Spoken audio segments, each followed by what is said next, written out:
سورہ بقرہ میں جہاں سے قرآن مجید کی دعوت کا آغاز ہو رہا ہے، وہاں قرآن پاک دنیا بھر کے تمام انسانوں کو پکارتا ہے۔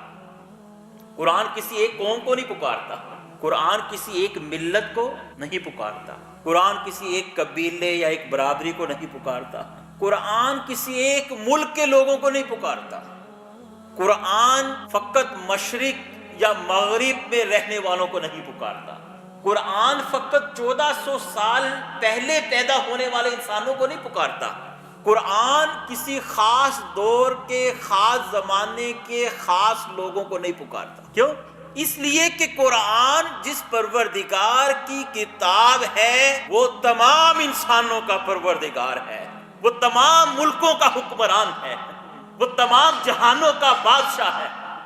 سارے انسان اسی کے ہیں، سارے زمانے اسی کے ہیں، سارے ادوار اسی کے ہیں، ساری صدیاں اسی کی ہیں۔ شرق و غرب میں پھیلی ہوئی آدم کی ساری اولاد اللہ تعالیٰ کی پیدا کرتا ہے۔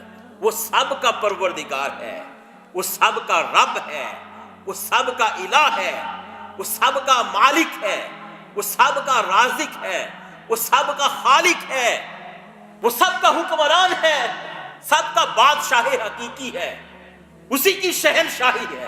اللہ اپنی کتاب میں دنیا بھر کے تا قیامت سارے انسانوں کو مخاطب کر کے فرماتا ہے، یا ایھا الناس اعبدوا ربک۔ سورہ بقرہ کی یہ آیت نمبر 21 ہے۔ یہ دعوت 1400 سال پہلے فقط مکہ اور مدینہ کے باشندوں کے لیے نہیں ہے، یہ آج 1.5 ارب سے زائد چینیوں کے لیے دعوت ہے قرآن کی۔ یہ 1.5 ارب کے قریب ہندوستان میں بسنے والے انسانوں کو دعوت ہے قرآن کی۔ یہ پاکستان، بنگلہ دیش، افغانستان، ترکی، وسط Asia, Japan, America, Africa, Australia, far east کے سارے کنٹریز، یہ سب انسانوں کے لیے قرآن کی دعوت ہے۔